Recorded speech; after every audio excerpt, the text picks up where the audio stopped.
Hi everyone, my name is Nat. Today we are going to be looking at how to create an inclusive culture for neurodivergent individuals. As for myself, I am neurodivergent, so I have dyslexia, dyspraxia, and autism. I love studying the brain and all the gooey bits inside and understanding all the chemicals and electricity and everything that makes us who we are. Exceptional Individuals is the organization I'm a part of. Today we are predominantly going to be looking at dyslexia, dyspraxia, autism, and ADHD. The title of today's session is Cultivating a Neuro-Inclusive Business Culture. In essence, how do we create a place where people actually want to be? It's actually not that difficult. People aren't really doing it. We're going to be looking at some top tips, why something may be inclusive, why something may not be inclusive. And if you're thinking, is this only talking about people who have a recognized diagnostic label? Absolutely not. Neuro just means brain pathways, and inclusivity is everyone. So you can see that I've done stuff, always talking about the brain. Love it. Honestly, ask me whatever you like. I'll do my best to answer. If not, I'll get back to you. Here's our team. As I said, we're a small bunch, only like 20 of us, bless us. As a social enterprise, the work we do with corporates allows us to fund work in the community. We support people completely for free when it comes to mentoring, coaching, and getting into the workplace. My question to kickstart the discussion is, how familiar do you think you are with the concept? Are you like, not at all? What is it? Wasn't really paying last time you were speaking that? Is it like somewhat you've heard of the term? You wouldn't want to be called up to give a definition of it? Or very familiar and you feel comfortable and hopefully you just want to re-cement that learning. In a nutshell, neurodiversity just means diversity of thought. It means human beings think differently. Neurodiversity is the equivalent to biodiversity. Biodiversity, plants, nature, is absolutely essential for life on Earth. Neurodiversity is exactly the same. It's not really meant to ruffle any feathers. It just means neuro, as in our brains, and diversity. Every brain's different. This little image here is called spiky profile. We are going to break down the terms today because I'm pretty sure like neurodiversity, neurodivergent, neurodiverse, neurotypical. Too many neuros if you ask me. They are useful to understand all the context. If you have a big difference between your skill sets, maybe some of you are great natural speakers or really great at process-driven tasks or organization. If your tasks are really wide between what you can do really well to what you may struggle at, that is typically neurodivergent. Of course, there are some things I can do and some things I can't do. The ups and the downs tend to be more or less even. That is what we call neurotypical. Here, we are going to be talking about how we can change culture. This is a nice little pyramid, and essentially, if we do all of these things, we change people's culture, and then we change the work culture. We're focusing on the bottom ones today: change and learning and leadership behavior. Once we have that cemented, then it will be over to you to finish the later stages of management systems and processes. What word comes to mind when you hear neurodiversity? I just want to know what words pop into your head. Because when we want to create an inclusive culture, we have to acknowledge the elephant in the room. What is currently stopping it from being inclusive? What is going through people's heads, their current level of understanding? ADHD, nice. Attention deficit hyperactive disorder. OCD, obsessive compulsive disorder. Autism spectrum. Differences? Yeah, keep them coming. Communication challenges, differences, special needs, communication, and hardship, misunderstandings. Ideally, we need to break down some of those myths, and then we can start building from the ground upwards. It is about how society treats us. It is society that disables those who think differently, not the inherent condition. That is going to be a continuous theme as we go along today. Again, there are some myths here. Intelligence, there's no reflection between intelligence being higher or lower. In terms of a lot of these things, you can get positive myths as well as negative ones. Anyway, that's quite interesting. Officially, Neuro-Inclusion is the commitment to valuing and accommodating neurodiversity, fostering environments where neurodivergent individuals are understood, respected, and fully integrated. This goes one step further than neurodiversity. Neurodiversity is accepting, right? So this one is neurodiversity. It is a thing, all right? Fair enough. Not good, not bad, it just is. Where belonging is hopefully where we're moving into the neuro-inclusion, where it's saying, you know what, you think different, and that's great. Why don't we utilize that difference and we can build a better world, community, business together? This is what we're aiming at today, moving from just what is it to how do we get the best from it. This image here, I created, I was very proud of it. I think it decides quite well what exactly neurodiversity is referring to. Neurodiversity, let's break it down. And you'll see there's a lot of different brains. Every brain on the planet is neurodiversity. It's just saying people have different brains. Neurodiversity, that's an umbrella term. Neurodiversity is a concept. You can't be neurodiversity. It's an idea that we are all different. Not that controversial. On here, you'll see there are a lot of different colors. There are more pink brains than there are any other color brain. Because there are more of them, they are the majority, or they are the most typical. Neurotypical just means the average brain. This isn't saying you think exactly the same as everyone else. What it is saying is that the world you live in was designed more or less for how your brain naturally processes things. Whereas if you are someone who thinks significantly different to the majority, that is when you might find challenges in day-to-day life. You'll see that there's few brains that are all different colors. Whether or not they're the same or not, they'd be neurodiverse. Anyone who doesn't have a typical mindset is neurodiverse. An individual cannot be diverse. Really important. People always say, oh, I'm neurodiverse. No, you're not. You might be neurodivergent. Neurodiverse is talking about a collective. Let's say you've got your ERG group would be a neurodiverse group. You as an individual would be neurodivergent. As you can see here, we've got all different ones, and maybe one is dyslexia, dyspraxia, one maybe not even be diagnosed. If you are talking about one person, let me know, does that make sense? I appreciate there's a lot of neuros around the place, and a lot of these words are used interchangeably. They do have differences. On here, I want you to rank where neurodiversity inclusion currently is at. On the very bottom, we've got invisible. Doesn't exist. Never heard of it. Then we've got awareness. This is, you know what, we're not doing anything about it necessarily. We know it's a thing. We've heard of it. Then we've got, we are including people who are neurodivergent. It just so happened. We weren't intentionally doing it. It just worked out that way. Then strategic inclusion is when there are policies, there are procedures, there is a structure in place which is actively trying to bring everyone along for the journey. And the last one is the culture of inclusion. Do you think we have reached the pinnacle? Everyone is fully embedded into day-to-day inclusion. 10, 20 years ago, it was invisible. We have been gaining awareness.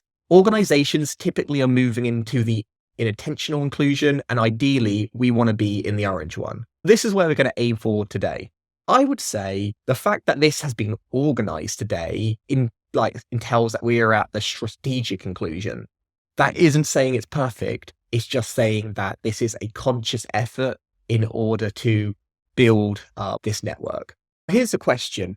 How does neurodiversity contribute to business innovation, culture, and competitive advantages? A bit of a big question, but one that we have to answer in order to build an inclusive culture. We need to stop seeing it as a disadvantage, as a disability, as a disorder or illness that we are accepting because we're nice people. We need to see it as an advantage that adds to an organization's success. It has to be authentic as well. This is something which I know some people struggle with. I am not saying being neurodiverse is all sunshine and rainbows. It's not. There are real challenges. There are also real strengths. We have talked about the challenges for 100 years. I think it's about time that we acknowledge that there are benefits. As an organization, would be pretty lost without that unique mindset. The world is neurodiverse, so surely the team should reflect that. Help us understand all of our customers, not just neurotypicals. Different ways of thinking generates different solutions, different logics of thinking, new ideas, help us improve our product. Keep them coming. Neurodivergent people are usually more creative or think outside of the box. Different ways of thinking, working together, innovation. I know what you mean by that. I just want to clarify for everyone. When we say are usually more creative, we're not talking about arts and crafts. just more creative in terms of how we might look at a problem and finding unique solutions that potentially have not been thought of before. We've got to help people understand who are different, organizations work differently, representations of the different life experiences. I like that as well. I always say, I think being neurodivergent is being a specialist, being neurotypical is being a generalist. And for an organization to succeed, you need a nice little combo of specialists and generalists. I use some AI to round things up. We've got diverse thinking, innovative solutions, customer representation, creative advantages, understanding of diversity. Nice. I'm glad to see we're all on the same page. We need to talk about this even more though. People need to know that they are valued for being who they are, not just tolerated. This is great. Some quick ways that I thought before this that contribute to business success is innovation, allowing people to enhance creativity and come up with new ideas. Then we've got culture. If we are more inclusive, it's a nicer place to work in, so you're going to get better talent. It gives you competitive edges, maybe more specialist in certain skill areas. And if none of that is selling it for you, a culture which makes people who are on the fringes of society feel included and accepted do not just benefit those individuals, it genuinely benefits everyone. Here's a little image, which is just another way of illustrating neurodiversity. Everyone's got a brain. Some people have more typical brains than other people. They'd be called neurotypical. Some people have differently wired brains and they would be called neurodivergent. If you are not autistic, you'd be called allistic. The last one is autistic. Ugh, so many names. Just because some people don't know what allistic means, it literally just means not autistic. You can be neurodivergent and not autistic.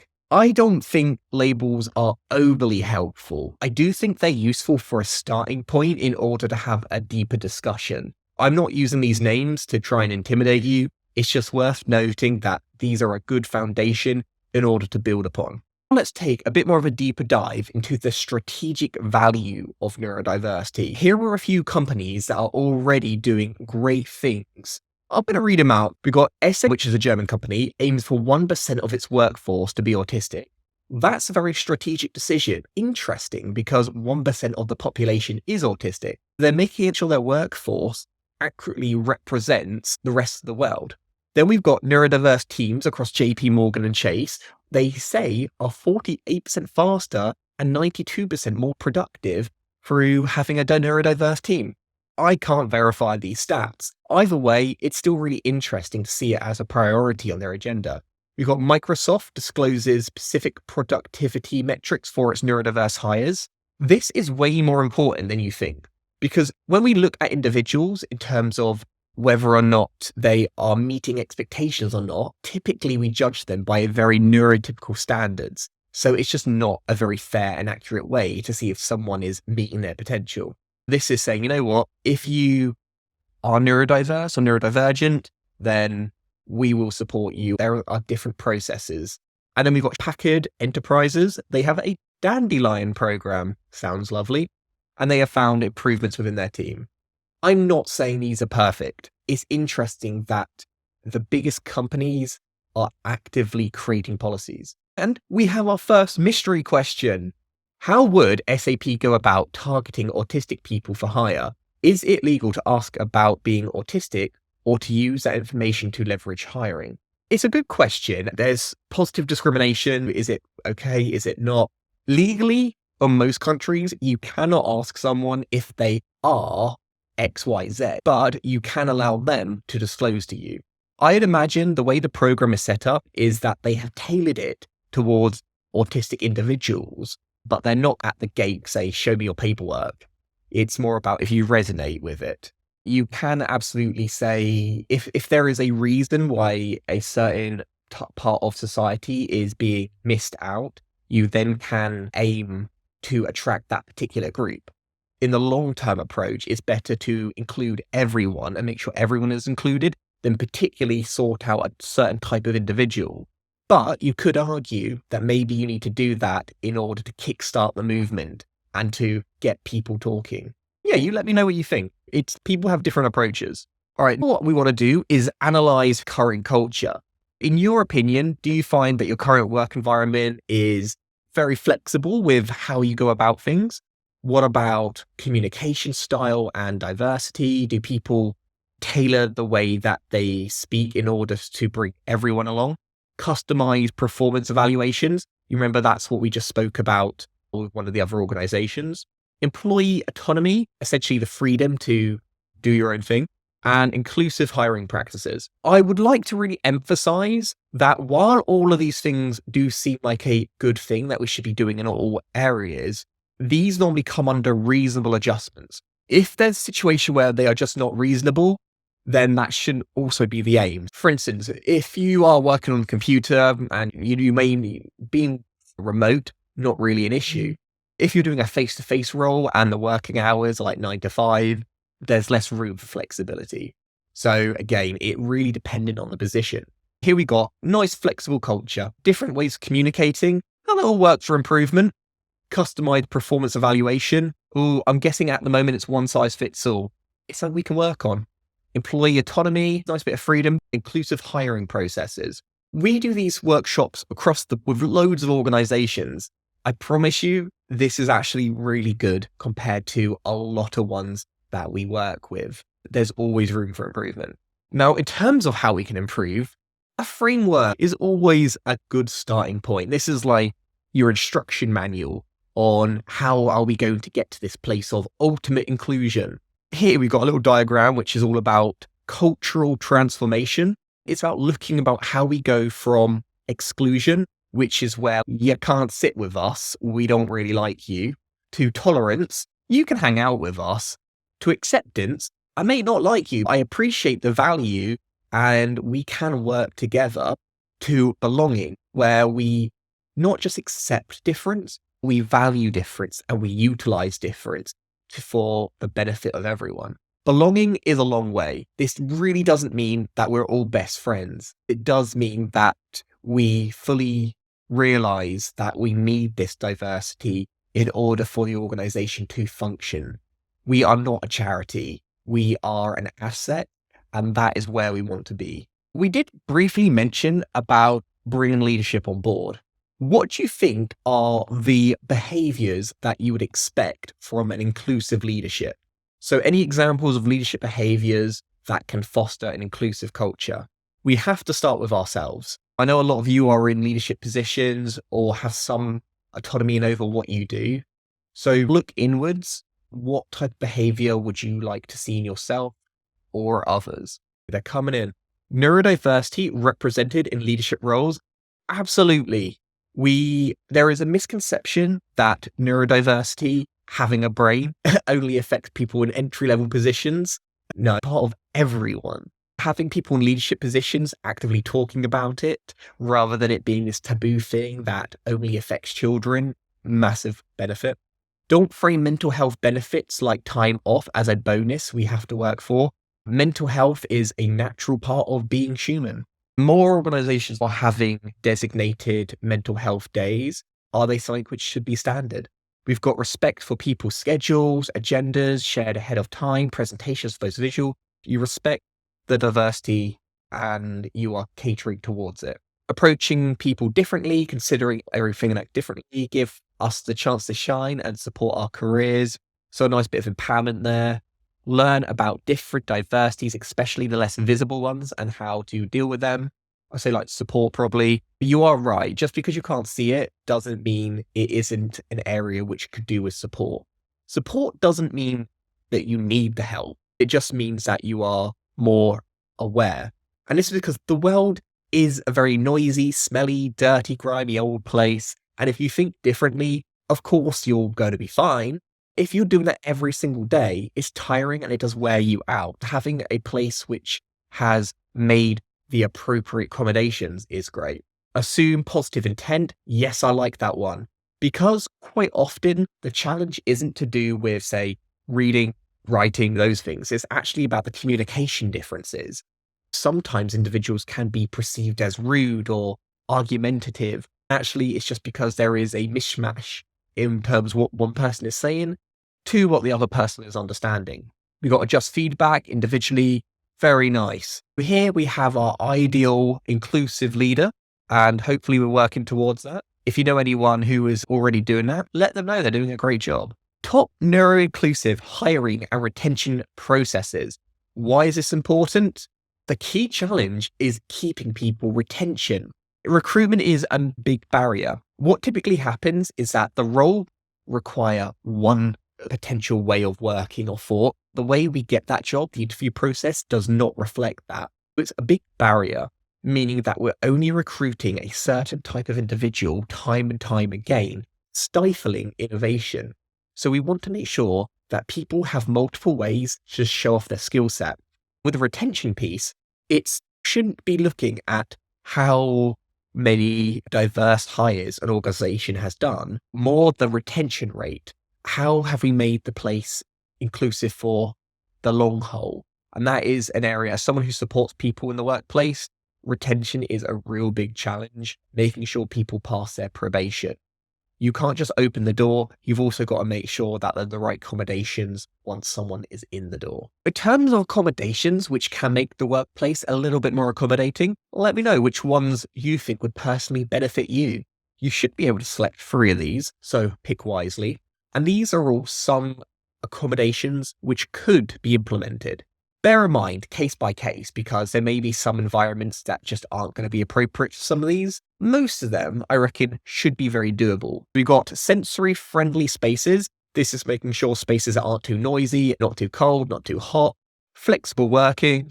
This is appreciating that particularly those with ADHD may be more productive in certain hours. Personalized workstations. That is making sure no hot desking and you have a little space to call your own. If you're like me, incredibly messy, you love your little creature comforts, having a place that feels sterile and not yours isn't the most conducive environment. Then we got clear communication, which is smashing it at the moment, and making sure that maybe things are spoken and written, putting bullet points, aren't too long, just the right amount of detail, task-based assessments. This is making things have like individual milestones. This isn't going to be the right approach for everyone. Some people like to know exactly what needs to be done, do it, and then they can come back to it in the next, rather than just too much ambiguity. Remote work, very nice. I see that's next most popular. Coaching and mentoring, social skills training. Again, maybe if done wrongly, that could come across a little bit patronizing as an option to everyone, not just ND individuals. That could be beneficial. Quiet areas, and sensory accommodation. So it's very similar to the first one, actually. Measuring success. We talked a lot about what can be done. How do we actually know if we're doing a good job or not? We need some metrics. We need some nice raw data. What metrics do you think would be the most appropriate when it comes to measuring initiative success? How do we know if they're actually making an impact? Common and strong at number 1, and the only one. Employee satisfaction. Do people actually enjoy working here? Is that the best metric to see if these initiatives are being worthwhile? We've got employee satisfaction and retention rates. I would say, yeah, these are very popular. Forget about the duplication. It never happened. No one saw it. Engagement and belonging, nice. Now, in terms of some case studies of organizations that have implemented some of these strategies already and have actually done a really good job, let's have a look at them. So SAP, the German company, they have a program called Autism at Work. And through it, to date, maybe it's more, they hired 120 autistic individuals globally, and they have reported a 10% boost in productivity. I don't know how they measure this productivity. It's interesting that it has worked and it has been successful. Now, I know one of you mentioned, what about, is it segregating? Is it positive discrimination? It can be argued that sometimes that may be the best approach in order to kickstart things off. In this case, it has worked. Retention employees is easier when, as neurodivergent, is challenging to find another place to go. Yes, and that is a real true thing, because the world isn't that inclusive. Offices and companies are not tailored to different minds. If you as an organization are being inclusive, you will find retention rate of ND individuals is a lot higher. What we do find is the initial onboarding process is typically where people drop off. If they get through, that is when you see very high retention. Microsoft in the USA have an autism hiring program, which apparently has led to 20% Improve satisfaction. Sounds great. IBM, they have a neurodiversity hiring program and they recruit 500 people through it, which has improved problem solving. I'm not sure how they get hold of these stats. EY, Ernst & Young, have neurodiverse centers. These are very specialized recruitment centers which aim at creating a inclusive process through start to finish. Let me know, do you think these are good initiatives? If not, let me know. I'm not necessarily advocating for them. They are interesting case studies. Oh, and Hewlett & Packard. They have hired 100 plus autistic individuals, resulting in 20% increased innovation. Hopefully it keeps on going. Like I mentioned, in an ideal world, we wouldn't have to say, here's a separate thing for you, otherwise you're othering. And no one wants to feel like the other. Knowing that somewhere is inclusive for people who may have certain challenges that relate to autism, maybe that I can get behind. We've talked a lot about how we can be inclusive, some examples of how inclusivity has happened. What is a good starting point? Having a workplace needs assessment is a really good starting point. If any of you are like, well, what is that? Typically, if you have a physical disability, you'll get support in the workplace, maybe a special chair, maybe something for your wrist, ramps if you're in a wheelchair, things like that. They don't often happen for those who are neurodivergent, and they should. Or if they do happen for those who are neurodivergent, they typically happen when it's already too late. If you start an organization and you've got a physical disability, typically it will be disclosed early on. If you are neurodivergent, typically it only gets disclosed way down the line when everyone's had a negative experience. What we want to do is for people to feel comfortable to talk about it early on. You can't force people to disclose, and neither should we ever want to. We do want to ideally create an environment where people can talk about it should they wish. Have the support in place before they need it. Let's say you have an assessment. This doesn't mean that you're struggling. It means that you are setting a solid foundation. The other thing, which is really worthwhile, is you should get support regardless of diagnosis. You do not need proof in order to get help, because a lot of people will never have proof. A diagnostic assessment is unfortunately weighted towards white young males. If you don't fall into that category, the likelihood of getting support plummets. In the UK, there's great schemes available. In other countries, there's other support available. Do speak to your HR about these though. We're on to the final leg. Any questions? How to differentiate or navigate behavioral issues versus undisclosed neuroconditions? Oh, good question. First of all, neurodivergent people are just like neurotypical people. We can be misbehaved. We can be jerks. We can be anything that you can be. It doesn't mean that we're all saints. Some people do cheat the system, but the amount of people who do that are like that amount, and the amount of people who are misunderstood who do not get support is way wider. Giving people the benefit of the doubt should always be the starting point, not the last result that we get to. In terms of undisclosed neurodivergent conditions, your job isn't to diagnose. It's to appreciate that everyone has a brain. Everyone thinks differently. If you think someone may have a neurodivergent condition, your job is to make sure that the workplace is as inclusive as possible. There are things in our hiring and promotion processes being good at interpersonal skills, which contradicts being inclusive in the hiring process. I would say that all depends on the role in question. If the role requires interpersonal skills as an absolute integral part of the position, I would say not. If the role isn't interpersonal skills, then that is an area that you may want to look a bit deeper into. You can't blanket approach, because roles are very specialist. And if we recruit in a more general sense, let's finish off with one last question. Where is a line between when is it a skill I have to work on as a neurodivergent / when is it the organization needs to adjust? Good question. Like I said, it's always a 50-50 approach. Typically, when we talk about neurodivergence, we are talking about neurodevelopmental conditions or issues from early age. For instance, learning to ride a bike is a skill which an organization could help you with. Learning to be more coordinated, that's something they can't do because some people are more coordinated than others. Understanding what is like a core skill and what is something which can be grown and developed. A skill you have to work on is a skill which you appreciate there are challenges in the workplace. And if you were to learn that skill, it would make your life easier. Don't think of it as either it's a me problem or it's a them problem. Think of it as a collective journey. I think gives you a much healthier answer. If you thought this was interesting, do check out our YouTube channel. 5,000 subscribers today. It's my passion project. We've got lots of videos on the history of autism, the science of dyslexia, understanding ADHD medication. It's a really fun resource which is aimed at neurodivergent individuals, accessible to everyone, take really complex problems and make them easier. To do it, you just go to YouTube and type in exceptional individuals. Fingers crossed it will come up. We've got a LinkedIn community as well, which you're welcome to join, where we have like discussions and debates around best practice in the workplace.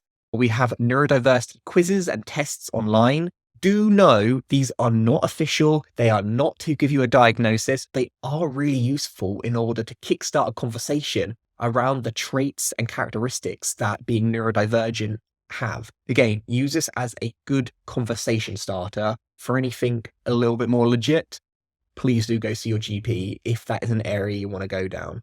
Here are the contact details. If you're interested in assessments, more information, the characteristic quizzes that I mentioned, go to exceptionalindividuals.com. Or if you just want to drop me an email, say, hi, have a question, you're very welcome to. It's just exceptionalindividuals.com, and we can go from there. Thank you everyone for sticking with me today. And I hope you have a good start of your day or end of your day, depending where you are in the world.